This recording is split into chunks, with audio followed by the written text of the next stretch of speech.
곧 수능이 다가오다 보니 마무리 특강을 준비하다가 제가 수능을 볼 때가 생각이 나 이렇게 사연을 쓰게 되었습니다. 제가 글로 읽는 것보다 귀로 들으면 더 잘 기억하는 까닭에 무언가 틀어놓고 듣는 걸 좋아하는데 쉬고 싶은 시간에 즐겨 듣던 채널에 이렇게 사연을 보내게 되어 영광입니다. 저는 굉장히 불우한 유년 시절을 보냈습니다. 아버지는 일하느라 항상 바쁘셔서 집에 잘 들어오지 못하셨고, 어머니는 제가 초등학교 3학년 때쯤 저보다 4살 어린 여동생과 저를 두고 집을 나가셨습니다. 그 후로 어머니를 만난 적은 없는데, 나중에 동생이 알아본 바로는 외국에 어디에 가서 산다는 이야기를 하더라고요. 따지고 싶어서 찾아보려고 했는데 그조차도 못하게 멀리 떠났다며 울면서 말했었거든요. 아버지는 어머니가 사라진 것을 알고 찾아보려고 애를 쓰셨던 것 같습니다. 저와 동생은 그때 어려서 몰랐는데 나중에 그러시더라고요. 찾았는데 다른 남자랑 이미 같이 살면서 배가 불러있어 그냥 이혼 서류에 도장 찍어 던져주고 오셨다고요. 끝까지 버티면서 애를 먹일까도 생각했었는데 임신한 배를 보니 저와 동생이 뱃속에 있을 때가 생각나 차마 그러지 못하셨다고요. 제가 30대 중반이나 돼서야 그 이야기를 들었으니 아마 어머니 뱃속에 있던 그 아이도 이제는 성인이 되었겠죠. 본인이 어떻게 태어났는지 알면 자괴감이 들 텐데 잘 살고 있는지 궁금하네요. 어머니와 살림을 차린 남자는 이혼도 안 하고 어머니와 지내더라는 이야기까지 들었던 터라 그 부분이 걱정이 되는 건지 모르겠지만 아무튼 그런 마음이 들었습니다. 정확히 뭐라고 해야 할지 모르겠네요. 하루아침에 엄마를 잃은 저희 남매는 바쁜 아버지가 아무리 노력을 하셔도 그 빈자리가 티가 나기 시작했습니다. 저희가 모든 걸 다 해결하기는 어렵더라고요. 아버지는 급한 대로 집에서 살림을 해주실 이모님을 부르셨고 고모님이 집에 오셔서 계시게 하셨습니다. 그때 고모님은 무슨 이유에서인지 시집도 안 가시고 혼자 지내시면서 일도 안 하시는 상태셨거든요. 저희 집에 오셔서도 딱히 하시는 일은 없으셨습니다.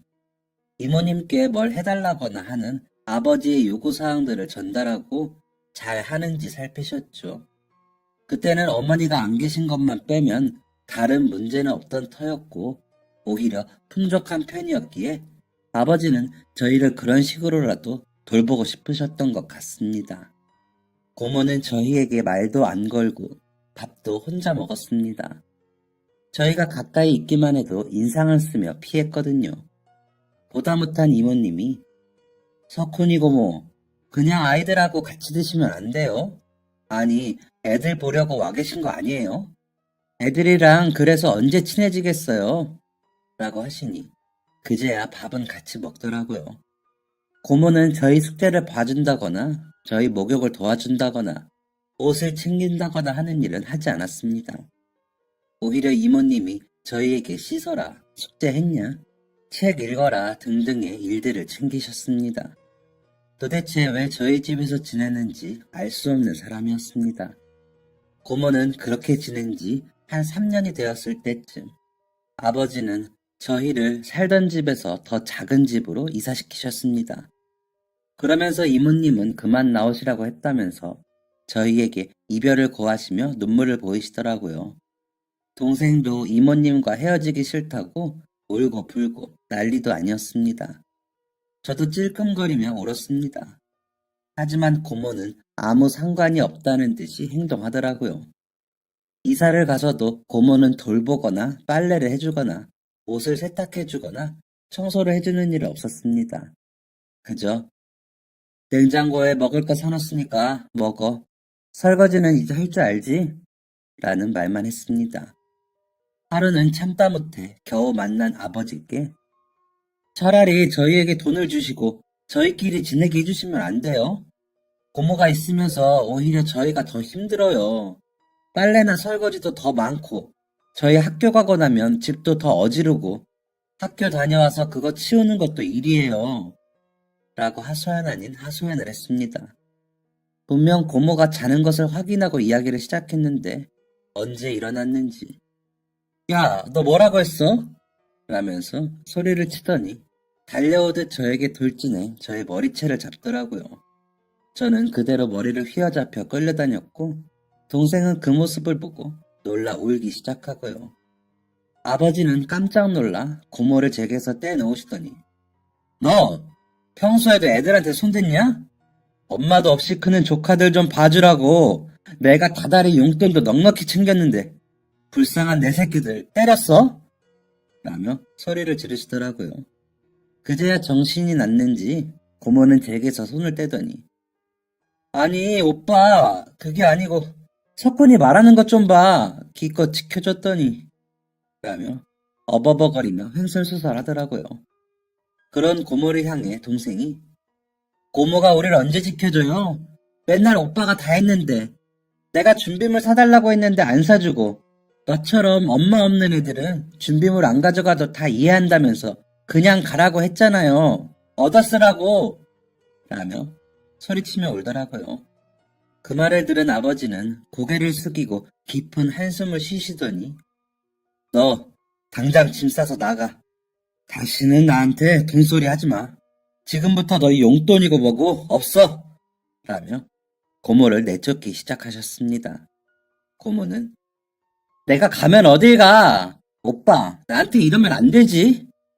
라며 격렬하게 반항했지만 아버지의 힘을 이겨내지 못하고 내쫓겼습니다.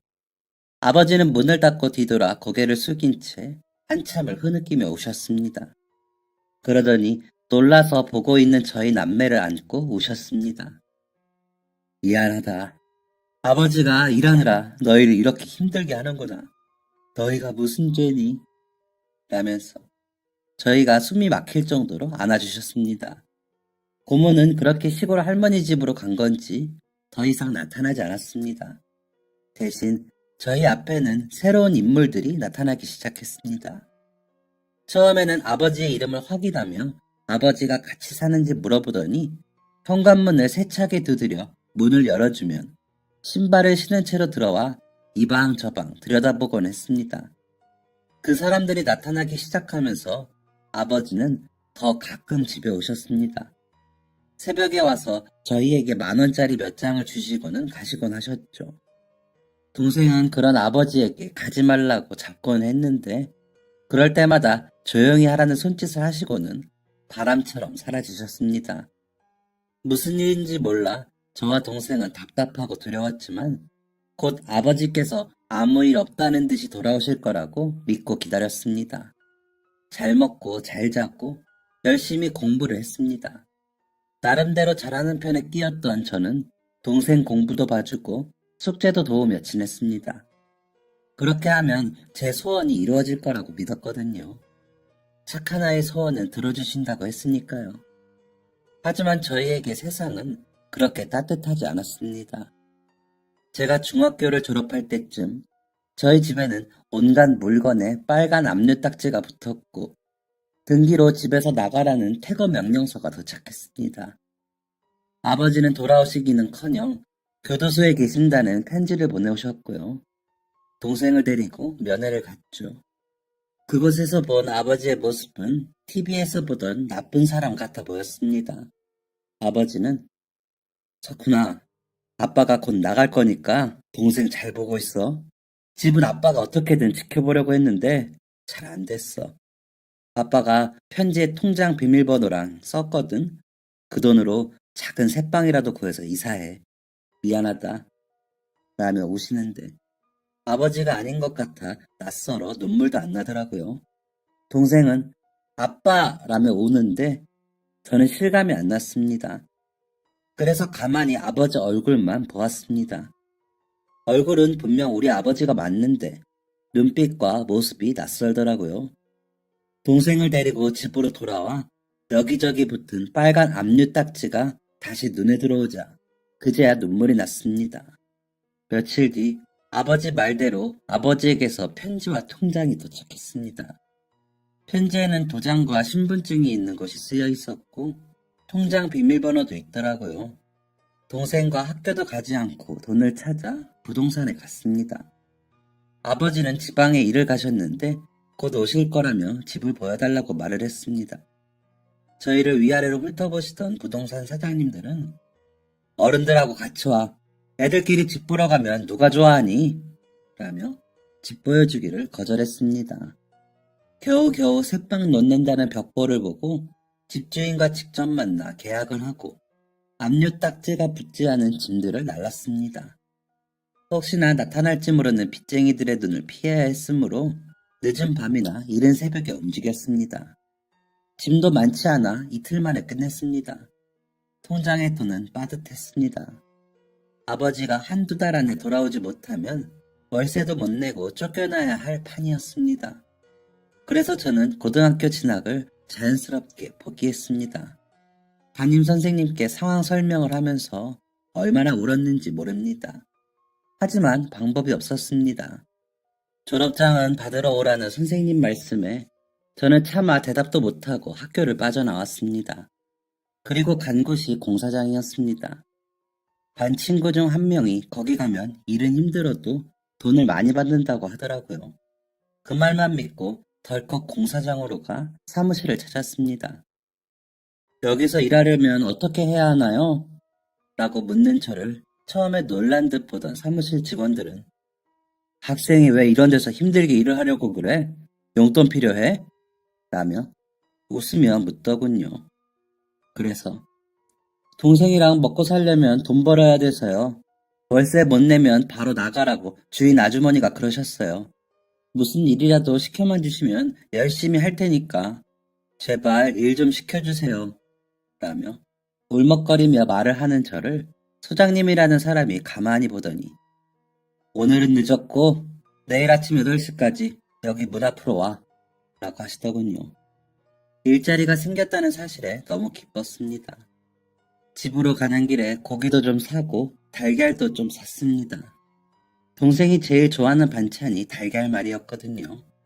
저는 비록 학업을 중단했지만 동생은 그렇게 하고 싶지 않다는 생각에 마음을 다잡았습니다. 동생에게는 오빠가 학교에 일이 있어서 며칠 일찍 나갈 것 같아. 아침 차려놓으면 챙겨서 먹을 수 있지? 라고 거짓말을 했습니다. 괜히 제가 공사장에서 일하게 된 것을 알면 동생이 위축될까봐요. 고기는 돼지 뒷다리살이 제일 싸. 그 부위를 사서 동생이 좋아하는 간장 양념에 재웠다가 볶아 먹었습니다. 예전부터 반찬 투정이 없는 아이라 뭐라도 해주면 맛있다면 먹는 동생이 고맙고 기특했습니다. 동생 밥 위에 고기를 얹어주며 희수야, 오빠가 고기 많이 사줄게. 그러니까 많이 먹고 살 좀 쪄라. 라면서 웃는데 기분이 이상하더라고요. 학교도 그만두고 일을 나가는 거 별거 없다고 생각했습니다. 그런데 막상 그날은 기분이 이상했습니다. 매서운 겨울 추위보다 세상 인심이 더 무서운 거라며 국어 시간에 말씀하시던 선생님의 말들이 떠올라 마음이 무거웠습니다. 다음날 아침이 되어 약속대로 공사장 앞으로 갔습니다. 불을 지펴놓고 모인 아저씨들이 불에 모여 손을 녹이고 있더군요. 괜히 가슴이 두근거려 조심스럽게 다가갔습니다. 어제 만났던 소장님이 그 안에 섞여 계시더군요. 저를 보시더니 왔어? 동생이랑 먹고 살려면 정신 바짝 차려야 돼. 여기 이 아저씨 보여? 이 아저씨가 시키는 일만 해. 그러면 돼. 라면서 한 아저씨에게 저를 인사시켜 주셨습니다. 나중에 보니 그 아저씨를 박 반장님이라고 사람들이 부르더라고요. 그 아저씨는 저처럼 기술이 없는 사람들을 구석구석에 필요한 일을 시키고 공사장 일이 원활하게 이루어지도록 직접적인 지시를 하는 사람이었습니다. 박 반장님은 말이 많지 않으셨지만 다정하셨습니다. 쉬는 시간에 제게 물을 건네며 중3이라고? 참, 내 딸이 고2야. 너처럼 어린애가 먹고 살아야 한다고 이런 데로 오냐? 기왕 왔으니까 열심히 해서 돈 벌어가. 다치지 말고. 라면서 토닥여 주시다가도 일이 시작되면 정확하고 날카롭게 일을 지시하시곤 하셨습니다. 저는 모래 나르기, 벽돌 나르기처럼 힘쓰는 일부터 배웠습니다. 일이 시작되기 전에 조심하는 법부터 배웠지만 너무 힘드니까 자꾸 안전수칙을 어기게 되더라고요. 그러자 박 반장님은 너 그따위로 할 거면 가! 이 자식이! 라며 소리치고 혼내시기도 하셨습니다. 그러면 얼른 정신 차리고 다시 일을 했습니다. 정신없이 하루가 흘러 끝나는 시간이 되자 박 반장님이 오셔서 할만하냐? 정 안 되겠으면 다른 일 알아봐. 그러다 다쳐서 평생 고생하지 말고 라고 하시고는 가시더라고요. 제가 민폐를 끼쳐서는 안 되겠다는 생각에 다음 날부터는 더 열심히 일했습니다. 첫날 받은 일당을 가계부에 꽂아놓고 잠을 자는데 동생이 오빠 학교 안 갔지? 오빠 이제 학교 못 가? 라며 우는데 아니야 오빠 잠깐만 그러는 거야. 아버지 오시면 다 괜찮아질 거야. 그러면 우리 전처럼 지낼 수 있어. 그러니까 희수는 걱정 말고 학교에 잘 다녀. 필요한 거 있으면 말하고 라고 말하고 뒤돌아 누웠는데 잠이 들었습니다. 너무 피곤했거든요. 그런데도 일 끝나고 나면 돈이 생기니 열심히 안 할 수가 없더라고요. 점심시간에 밥도 많이 먹고 일할 때도 열심히 했습니다. 처음에는 정말 죽을 것 같았습니다. 그런데 이게 인이 베낀다는 말이 맞는 게 점점 나아지더라고요. 그러면서 시멘트 바르는 일도 배우고 벽돌 쌓는 일도 배웠습니다. 그러면서 소위 밥값하는 아이가 되어갔습니다. 그렇게 돈도 차곡차곡 모으며 잘 지냈습니다. 하루는 일이 끝나고 집으로 향하며 동생 먹이려고 고등어 한 마리를 사서 가고 있는데 사람들이 모여 있더라고요. 이상의 고개를 드니 담임 선생님과 반 친구들이었습니다. 선생님께서 홍석훈, 졸업장은 받으러 오랬지? 안 와서 우리가 왔잖아. 라며 떨리는 목소리로 말씀을 하셨습니다. 친구들도 졸업장을 손에 들고 야, 홍석훈, 우리 졸업했다. 라며 저에게 우르르 달려오는데 저는 그만 고등어 든 채로 울어버렸습니다. 일부러 졸업식 생각을 안 하고 지냈는데 이게 무슨 일인가 싶으면서도 고마웠습니다. 선생님께서는 여기서 졸업장 받아야지 라며 졸업장을 낭독하시더라고요. 그렇게 저는 가로등불 아래에서 친구들에게 둘러싸인 채로 졸업장을 받았습니다. 길거리 졸업식이었던 것이죠. 불과 2달 전까지는 같이 공부하던 친구들이 낯설지만 고맙게 느껴졌습니다. 아마 그 당시 제 모습이 낯설게 느껴지는 걸 그렇게 느꼈던 것도 같습니다. 선생님은 졸업장을 주시며 꼭 안아주시더니 이대로 포기하지 말고 꼭 다시 공부하는 거야. 석훈이 너처럼 머리 좋은 아이가 이대로 공부 포기하는 건 너무 아깝지 라고 하셨습니다. 사실 제가 한번 정확하게 뭔가를 배우면 잘 잊어버리지도 않아 공부를 곧잘 했거든요. 전교 1등은 못했지만 상위권에는 꼭 들었죠. 저도 다른 아이들처럼 집에서 부모님이 돌봐주셨다면 좀 더 잘했을 수도 있지만 학교 다니는 데는 동생도 챙기면서 다녔기에 그 정도면 잘했다고 생각합니다. 그걸 선생님도 아셨기에 저에게 그렇게 말씀하셨을 거예요. 선생님의 그 말씀은 저에게는 희망줄이었습니다. 두고두고 다시 공부를 하겠다는 결심을 놓지 않게 했거든요. 그 결심을 꼭 이루겠다는 희망을 마음속에서 떠나보내지 않도록 했던 말이기도 했고요.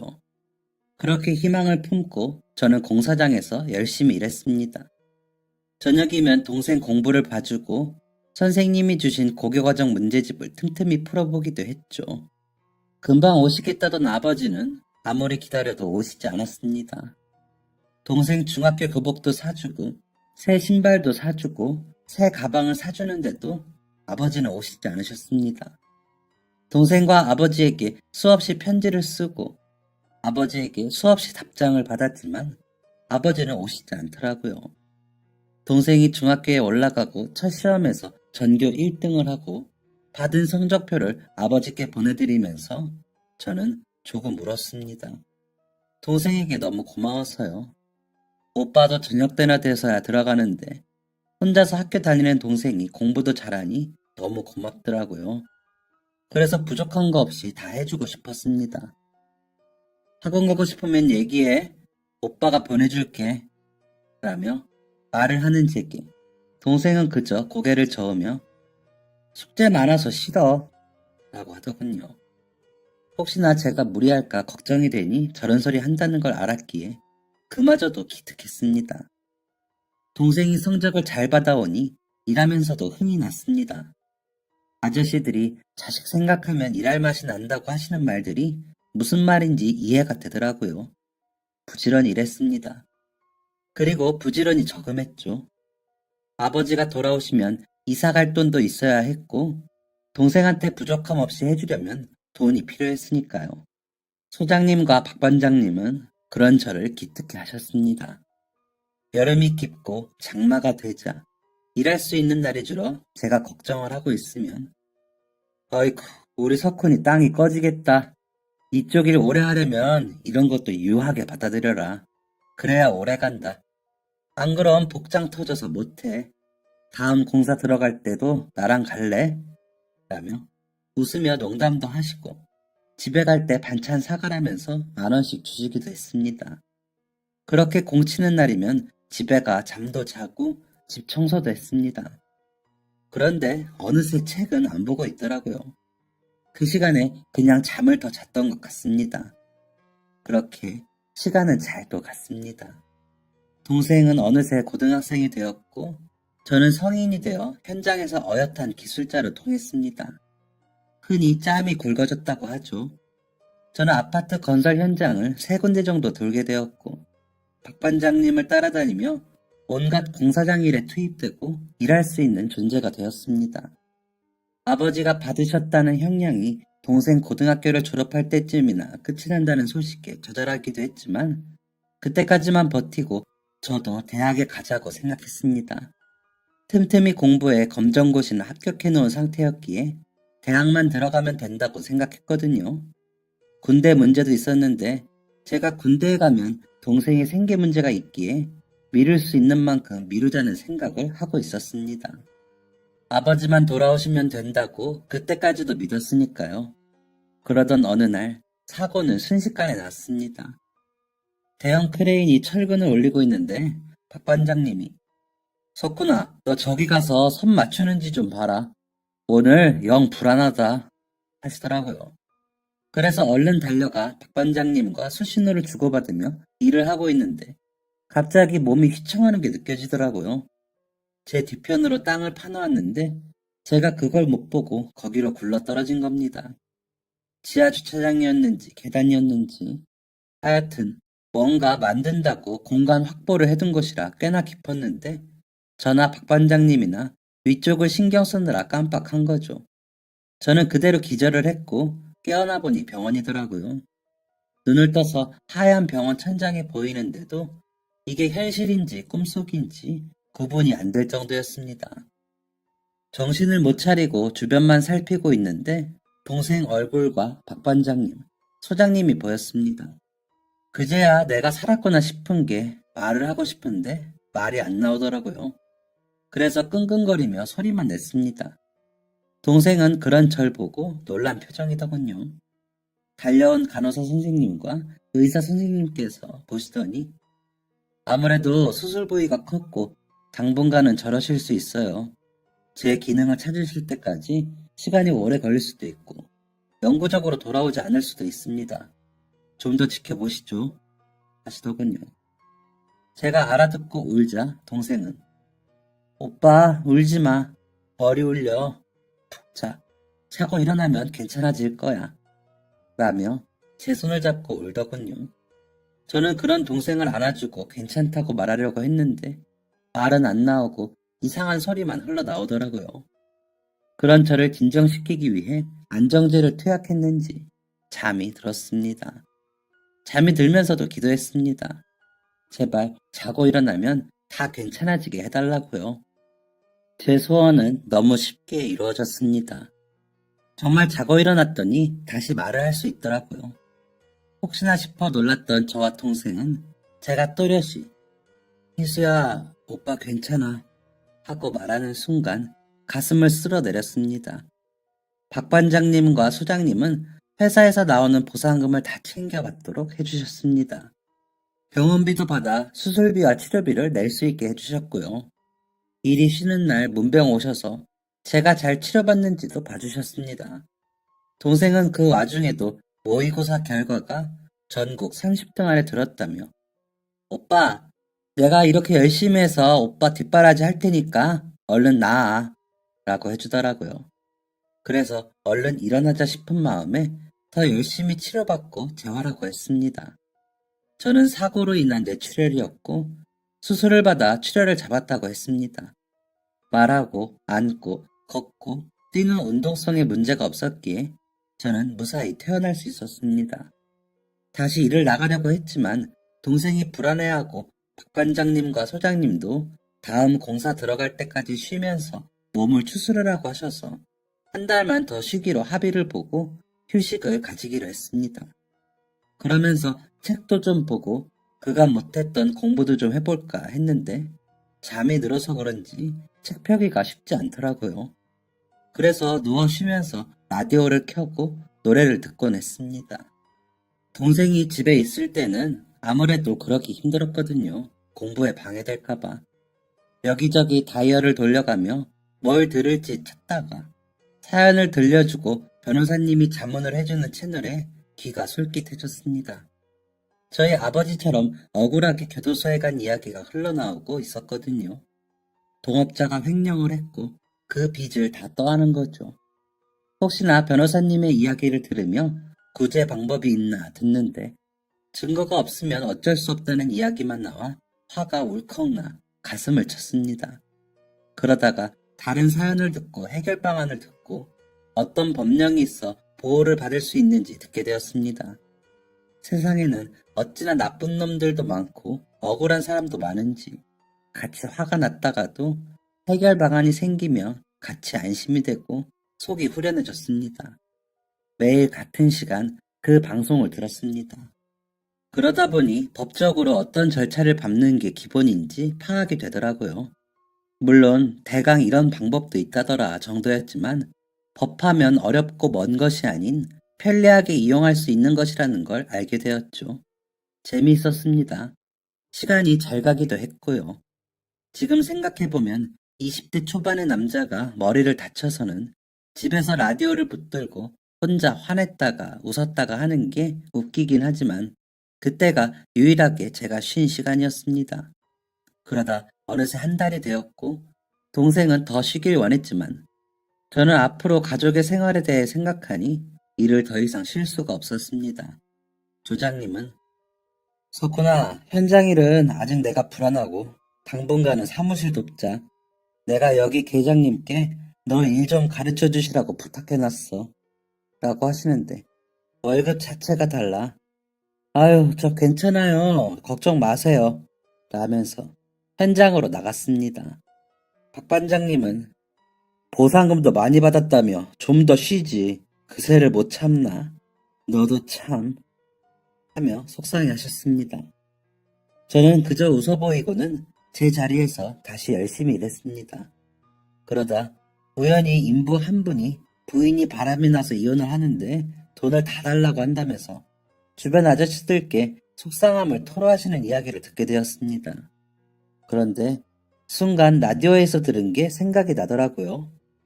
그래서 아저씨, 그거 그냥 합의 이혼으로 말고 소송으로 하세요. 일책 배우자는 재산 못 챙겨요. 아저씨가 먹여 살렸죠? 명의는 누구 명의예요? 라며 이야기에 참견을 했습니다. 변호사 사무실 가셔봐야겠지만 아주머니가 달라는 대로 안 주셔도 돼요. 상대 남자한테 받았던 각서도 있다면서요. 상담 받아보세요. 라면서 이야기를 마무리 지었는데 며칠 뒤 그 아저씨가 석훈아, 너 진짜 똑똑하다. 변호사 말이 너가 한 말이 맞다고.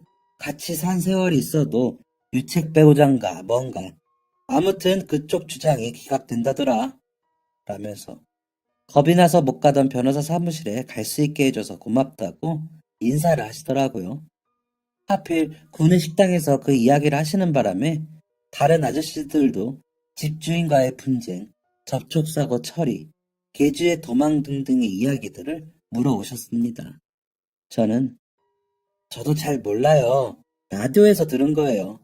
자세한 건 꼭 변호사나 경찰이랑 이야기하셔야 돼요. 라고 했지만 야, 우리 같은 사람들은 당장에 쉽게 이야기만 해줘도 감사다. 가서 너가 일러준 대로 묻고 따졌더니 경찰도 더 잘 도와주더래. 라면서 계속 물어오시더라고요.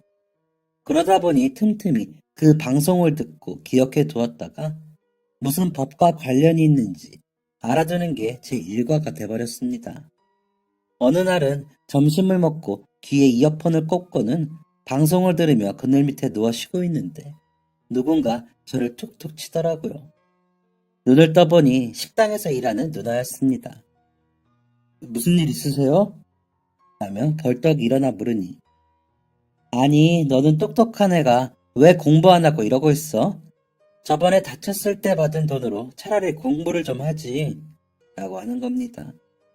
당황스럽기도 하고 얼굴과 나이만 알고 지내며 인사만 하던 사람이 갑자기 다가와서 말을 하니 놀라. 그게 이러면서 어버버거렸습니다. 나 같으면 공부해서 출세해 동생 돌보겠다 라고 하더니 점심 간식으로 나왔던 자두를 제게 몇 개 더 주고는 휙 다시 식당으로 가더라고요. 왜 저러나 싶어 멍하니 보고 있다 보니 점심시간이 끝나 다시 일터로 돌아갔습니다. 다음 날에는 누나가 오늘 끝나고 반찬 가져가. 내가 챙겨놨어. 이모한테는 비밀이다. 라면서 또 휙 돌아 들어가더라고요. 누나에게 무슨 일이 있는데 말을 못해 저러나 싶어 다음 날 또 다가왔기에 누나 무슨 일 있어요? 왜 그래요? 라고 물었습니다. 그러자 저를 빤히 보더니 왜겠니? 너는 똑똑한 애가 눈치는 없구나. 너 좋아서 그러는 거잖아. 다 큰 처녀가 총각한테 와서 괜히 말 걸고 먹을 거 챙기고 하는 게 왜 그러겠어? 라고는 또 휙 돌아 들어가 버리더라고요. 누나의 말을 듣고 저도 온몸에서 열이 오르는 게 느껴지더라고요. 갑자기 덥다는 생각이 들었습니다. 누나를 보며 남몰래 그냥 예쁘다고 생각을 하고 있었기에 더 그렇더라고요. 다음 날부터 밥 먹으러 가서 누나를 마주치면 고개를 못 들겠더라고요. 부끄러워서요.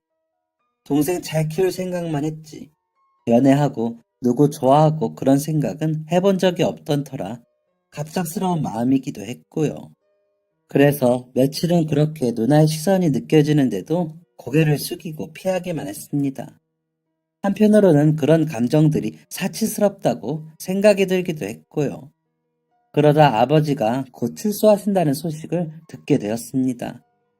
저 대신 동생이 아버지와 편지를 계속 주고받으며 아버지 소식을 알려주곤 했는데 드디어 아버지가 돌아오신다는 소식을 들으니 마음이 들뜨고 좋더라고요. 혼자 생각으로 아버지가 분명히 나중을 위해 어딘가에 재산을 가져다 놓았을 것이고 그러면 우리는 고생을 하지 않아도 된다는 생각을 하고 있었거든요. 그래서 아버지가 돌아오시면 늦었지만 공부를 해서 대학에 가려고도 생각 중이었고요. 그럼 누나에게 좀 더 당당해질 수 있을 것 같아 절 보고 돌아서는 누나를 불러 세웠습니다. 사람들 눈을 피해 한쪽 구석으로 간 저는 누나, 어쩌면 내가 사정이 좀 나아져서 공부할 수도 있을 것 같아. 누나만 괜찮으면 내가 대학 갈 때까지만 기다려줄래? 라고 물었습니다. 그러자 누나는 저를 빤히 보더니 너가 대학에 가면 나 같은 거 쳐다나 보겠니? 그런 말로 나 꿰지 마. 괜히 민망하고 불편하니까 그러나 본데 됐어. 라면서 가버렸습니다. 며칠을 고민하고 한 말을 그렇게 곡해하고 가버리는 누나가 밉더라고요. 그래서 저도 그만두자 싶어 별 말을 안 했습니다. 소장님과 박 반장님께도 아버지 출소 이야기를 하며 아버지 오시면 일 그만두고 공부할 거라고 말씀드렸습니다. 소장님과 박 반장님은 이제야 제가 고생을 덜게 됐다며 좋아하셨고요. 그동안 제가 번 돈은 동생과 저의 등록금과 당장 아버지가 출소하시면 이사 비용으로 쓸 생각이었습니다. 아버지에게 당당하게 내밀 만한 액수이기도 했고요. 전처럼 아파트로 이사 갈 수 있지 않을까 기대도 했습니다. 동생은 아버지와 함께 살 수 있다는 생각에 설레어 했습니다. 그러면서 오빠, 내가 대학 가면 과외 아르바이트해서 오빠 학원비 내줄 테니까 걱정 말고 공부 시작해. 알았지? 오빠가 한 거에 비하면 부족하지만 그거라도 내가 하고 싶어. 라며 웃었습니다. 공부하느라 삐쩍 마른 동생이 그런 소리를 하니 괜히 짠하더라고요. 더 잘 먹이고 입히지 못해 미안한데 기특하기도 하고요. 우리 희수가 다 컸네. 오빠가 어디 학원비 좀 받아볼까? 하며 웃으면서도 코끝이 찡했습니다. 아버지가 출소하시는 날 동생은 학교에 가지 않았고 저도 일을 가지 않았습니다. 교도소 밖에서 아버지가 나오시기만을 기다리면서 괜히 웃음만 나왔습니다. 지난 6여 년의 시간들이 영화처럼 머릿속을 지나쳐 갔습니다. 드디어 아버지가 열린 교도소 문으로 걸어 나오시는 것을 본 순간 저와 제 동생은 눈물을 흘리며 달려가 아버지를 안았습니다. 못 본 사이 많이 늙으셨더라고요. 그간 동생은 틈틈이 면회를 왔지만 저는 그러지를 못했거든요. 아버지와 가까운 식당에 가서 일단 밥을 먹고 집으로 왔습니다. 아버지는 눈물만 훔치시고 별 말씀 없이 제 손을 꽉 잡으셨습니다. 그런데도 저는 아버지의 마음이 느껴져 아버지를 잡은 손을 더 꼭 잡았습니다. 저희가 사는 집에 오신 아버지는 여기서 둘이 지냈니? 라며 놀라시더라고요. 방 한 칸에 단지 앞방에서 지내는 건 아셨지만 아무래도 생각보다 더 꼴이 말이 아니었나 보더라고요. 저와 동생은 어색하게 웃으면서 막상 지내면 지낼만 해요. 라며 변명 아닌 변명을 했습니다. 아버지는 한참을 두리번거리며 집을 살피시더니 이내 벽을 보고 누워 주무셨습니다. 지치고 피곤한 기색이 완연한 아버지의 모습에 저와 동생은 얼마나 고단하실까 싶어 그냥 그렇게 두었습니다. 새벽에 놀라 소리치며 일어나시긴 했지만 아버지는 아침 일찍 일어나셨고 저녁 일찍 주무셨습니다. 낮에도 거의 누워만 지내시는 것 같더라고요. 차려놓은 음식이 하나도 줄지 않았거든요. 며칠을 그렇게 주무시기만 하던 아버지는 저와 동생이 일과 학교에 나간 사이 집을 나가셨습니다. 나까지 짐이 될 수 없어 떠난다. 하지만 돈 벌어올게. 3개월 안에는 올 테니까 기다려줘라. 미안하다. 라고 쓰여 있었습니다. 아니, 써져 있다며 동생이 붙들고 울더라고요. 머리가 아득해졌습니다. 아버지만 출소하시면 모든 게 다 해결될 줄 알았는데 아버지도 방법이 없으셨던 겁니다. 나름 야무지게 세웠던 계획들이 와르르 무너지는 게 느껴지니 서운했지만 불안한 마음에 일을 그만두지 않은 것이 너무 다행이더라고요. 실망해 우는 동생에게 아버지가 얼마나 괴로우시면 이렇게 하고 나가셨겠니? 아버지가 걱정이다. 우리는 지내던 대로 지내면 되지만 아버지는 어디서 뭐라고 계시겠어? 희수야, 흔들리지 말고 너는 공부해. 오빠도 하던 대로 일하면 돼. 라며 안심을 시켜줬습니다. 그러면서도 진심으로 아버지가 걱정이 됐습니다. 세상이 만만치 않다는 걸 저는 알았으니까요. 혹시나 아버지가 전과자 낙인을 달고 고생하진 않으실까 걱정이었습니다. 어디 가서 찾아야 할지 막막해 어떻게 해야 할지 모르겠더라고요. 아버지 출소 소식을 듣고 거의 매일 언제 일 그만두냐고 물으시는 소장님과 박 반장님께는 계속 일하게 해달라며 웃었습니다. 제 표정에서 쓸쓸함이 느껴졌는지 그 후로는 별 말씀 없이 전처럼 일하며 지내게 해주시더라고요. 저도 한숨을 크게 쉬는 버릇이 생기긴 했지만 전처럼 열심히 일만 하려고 노력했습니다. 동생 대학에 보내고 좋은 물건 사주려면 그래야 하니까요. 아무렇지 않은 척 열심히 일했습니다. 아버지는 연락이 없으셨기에 참고 기다렸습니다. 그러는 사이 시간은 또 흘렀고 동생은 드디어 대학에 들어갔습니다. 좋은 약을 만들어서 약만 먹어도 낫게 하고 싶다며 약학과에 진학을 했습니다. 너무 자랑스럽고 기특했죠. 보는 사람마다 자랑을 하고 싶을 정도였으니까요. 동생은 정말로 과외를 하며 돈을 벌며 학교에 다녔습니다. 그러면서도 과 수석을 놓치지 않았습니다. 성적 장학금으로 장학금도 받았습니다. 3학년쯤 된 동생은 저에게 오빠, 이제 좀 쉬면서 공부해. 그간 모은 돈도 있고 나도 계속 벌고 있으니까 우리 생활은 되잖아. 오빠 곧 있으면 30이야. 얼른 공부 시작해. 라고 말해주더군요. 혹시나 아버지가 오실까 싶어 이사도 못 가고 있는데 동생이 그렇게 이야기하니 공부 욕심이 다시 올라오더라고요. 하지만 책임감이 있으니 제가 감히 공부하겠다고 일을 손에 놓기가 쉽지 않더라고요. 그래도 그렇게 하고 싶었습니다. 아마도 지쳤던 거겠죠.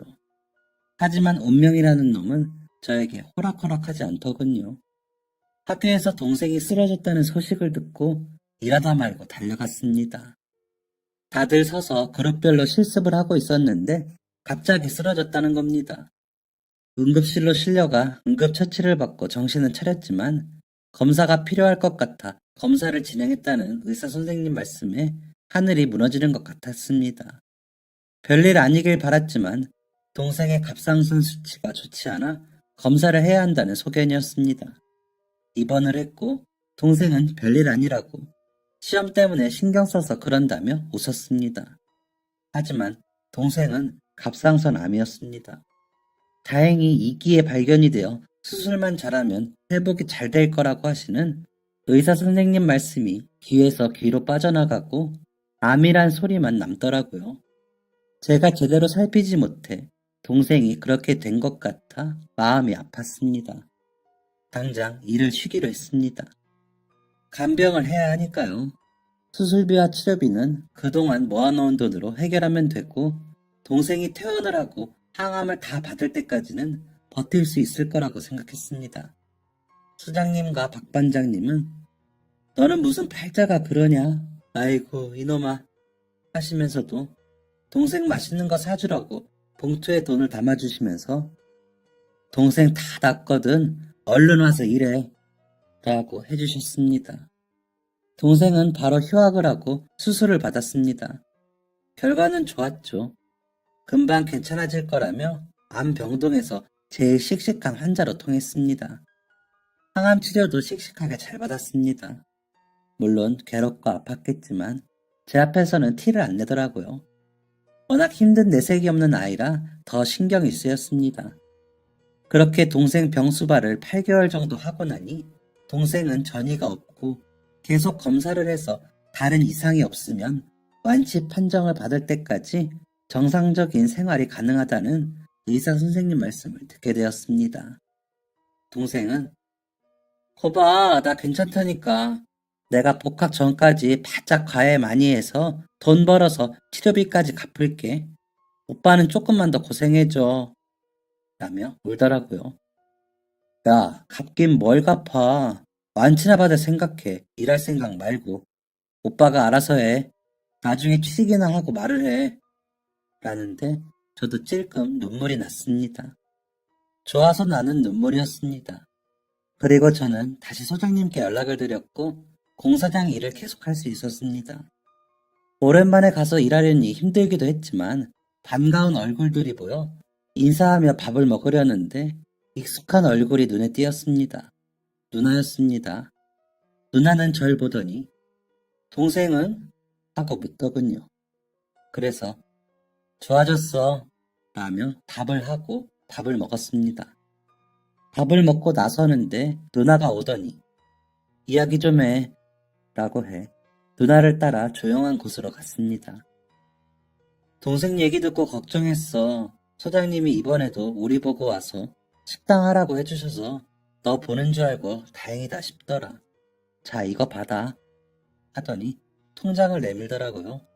그러더니 나는 돌려 말하고 그런 거 못해. 나는 너가 좋고 너가 똑똑한 사람인 거 알고 있어서 너가 공부해서 변호사가 되면 좋겠다고 생각했어. 나도 비록 배움이 짧지만 너처럼 머리가 좋았으면 그렇게 했을 거야. 그래서 돕고 싶어. 그간 내가 모은 돈이야. 우리 엄마랑 아빠가 시집갈 때 쓰라고 만들어준 통장이니까 이거 너 주고 나 너한테 시집 갈래 라고 하는 겁니다. 저는 통장을 누나에게 돌려주며 누나 미쳤어? 내가 무슨 결혼을 해. 동생도 하나 제대로 책임을 못 지는데 내가 무슨 결혼이야. 누나 고생하고 싶어? 라면서 화를 냈습니다. 그러자 누나는 다시 통장을 내밀며 난 너와 함께라면 고생해도 좋아. 난 그래. 라고는 들어가 버렸습니다. 통장을 들고 이게 무슨 날벼락인가 싶어 멍하니 있었습니다. 저 여자가 무슨 고생을 하려고 저러는가 싶은 게 정신이 없더라고요. 그날 저녁 퇴근을 하는데 입구에 누나가 서 있었습니다. 가방 하나를 들고요. 나 이제 너 따라갈 거야. 가서 나는 너랑 살면서 너 뒷바라지 할 거야. 동생이랑 지낸다고 했지? 동생 뒷바라지도 내가 할게. 둘이만 사는 거 아니니까 이상한 생각 말고. 난 미래를 위해 투자하는 거야. 라면서 저를 잡아 끌었습니다. 구내식당 사장님 내외분의 딸인 누나가 왜 저 때문에 고생을 하려는지 이해가 되지 않았지만 일단 달랠 생각으로 집으로 데려갔습니다. 집에 도착하자마자 쓸고 닦고 빨래하고 부엌 살림 다시 정돈하고 바쁘더라고요. 제발 가라고 사장님 어떻게 보냐고 사정을 해도 동생과 한 이불을 덮고 자버리더라고요. 동생도 놀라 어쩔 줄 몰라 하는데 저는 오빠 공부시키고 싶어서 온 사람이에요. 우리 잘 지내요? 하면서 인사를 하더라고요. 다음날 일을 가 구내식당부터 찾았습니다.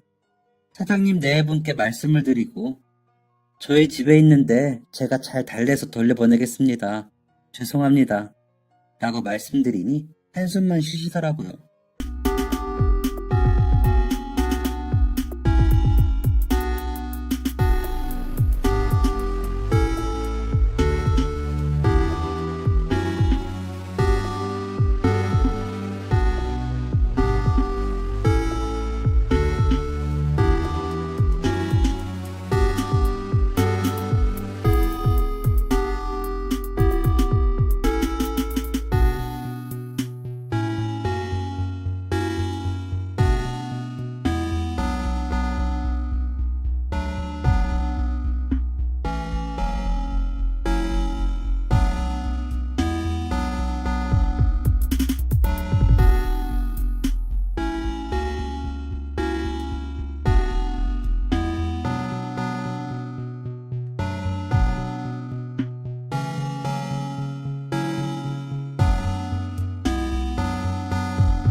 저번에 한번 대금을 못 받으셨다고 해서 방법을 알려드린 적이 있어 사장님 네 분도 저를 반기시기는 했지만 막상 딸이 저렇게 나오니 답답하셨겠죠. 하지만 저에게 뭐라고는 못하시고 그저 잘 부탁해 라고만 하시더라고요. 저는 몇 날 며칠을 누나에게 가라고 말을 했습니다. 그러다 도저히 안 되겠어서 진짜로 누나 말대로 하기로 했습니다. 책들을 막 사서 앉아서 공부를 하고 있으면 본인도 답답해서 가겠지 싶어서요. 그런데 서점에 들어간 저는 이상한 점을 느꼈습니다. 아무리 찾아도 책을 고를 수가 없더라고요. 분명히 글자인데 무슨 뜻인지 몰라 대입 준비하는 책이 있는 것을 찾기도 어렵더라고요. 이상했습니다. 그러고 보니 그동안 글씨를 제대로 읽은 적이 없더군요. 놀랐습니다. 다니던 병원으로 가서 증상을 말씀드렸습니다. 그러자 아무래도 수술 후유증으로 난독증이 온 것 같아요. 오랜 시간 모르고 방치해서 교정이 쉽지 않을 거예요. 어떻게 이렇게까지 몰랐어요? 라며 되물으시더라고요. 정신이 아득해졌습니다. 난독증이면 어떻게 책을 읽고 어떻게 공부를 하나요? 다 끝났다 생각했습니다. 집에 돌아오니 누나가 음식을 해놓고 기다리더라고요. 그래서 누나에게 누나 가세요. 난 다 끝났어요. 난 이라며 울었습니다. 제가 울자 누나도 놀랐는지 왜 그래? 무슨 일이야? 라며 묻더군요. 누나 내가 난독증이래요. 글자를 못 읽어요. 라며 아침부터 있었던 일을 말했습니다. 그러자 누나는 그럼 읽어주면 되잖아. 너 라디오로도 듣고 사람들한테 알려준 거 아니야? 내가 읽어줄게. 녹음해두면 너가 듣고 공부하면 되잖아. 라며 아무렇지 않게 말하더군요. 누나가 그렇게 말을 하니 또 그럴싸하게 느껴졌습니다.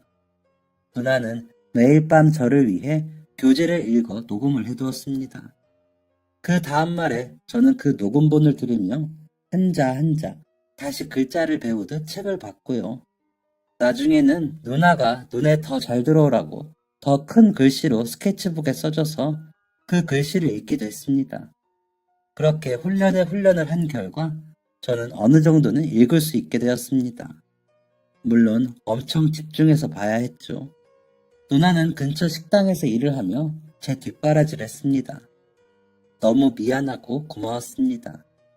사실 난독증이라는 것을 알고 누나가 책을 읽어주겠다고 했을 때 저는 이기심이 들어 누나가 해주는 대로 받기만 했으니까요. 훈련이 진행되고 나니 공부하는 데 속도가 붙더군요. 누나는 그런 저를 보며 기뻐했습니다. 그렇게 공부를 시작한 지 3년 만에 저는 대입시험을 치렀고 누나가 원하던 법학과에 합격을 했습니다. 동생은 등록금을 내주었고 아버지는 결국 돌아오셨습니다. 원양어선을 타셨다면서 아파트 전셋값을 벌어오셨더라고요. 저와 누나는 양가 어른들 모셔놓고 간단히 결혼식을 올렸습니다. 소장님과 박 반장님은 크게 축의금을 내셨고요. 법학과에 갔지만 저는 더 이상 아내를 고생시키면서 사법고시 준비하고 싶지 않았습니다. 그런데 때마침 조교님이 학원 보조 알바를 추천해 주시더라고요. 그래서 그 일을 시작으로 저는 강의를 시작했고 나름 사탐 쪽에서는 인지도가 있는 강사가 되었습니다.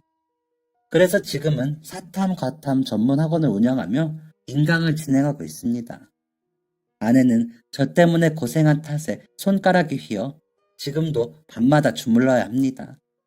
더 이상 고생시키지 않겠다는 약속을 하고 싶네요. 동생은 제약회사에서 연구직으로 일하는데 제 강의 틀어놓고 보면서 모니터를 해줍니다. 아버지는 이제 나이가 많으셔서 쉬시면서 저희 아들들 데리고 낚시 다니시는 게 제일 좋다고 하시고요. 저희 아내가 없었으면 저희 가족에게 이런 좋은 날이 있었을까 싶어 매일 고맙습니다. 물론 동생과 아버지도 건강하게 각자의 자리에서 잘 지내줘서 고맙고요. 요즘은 나이가 드는지 자꾸 옛날 생각이나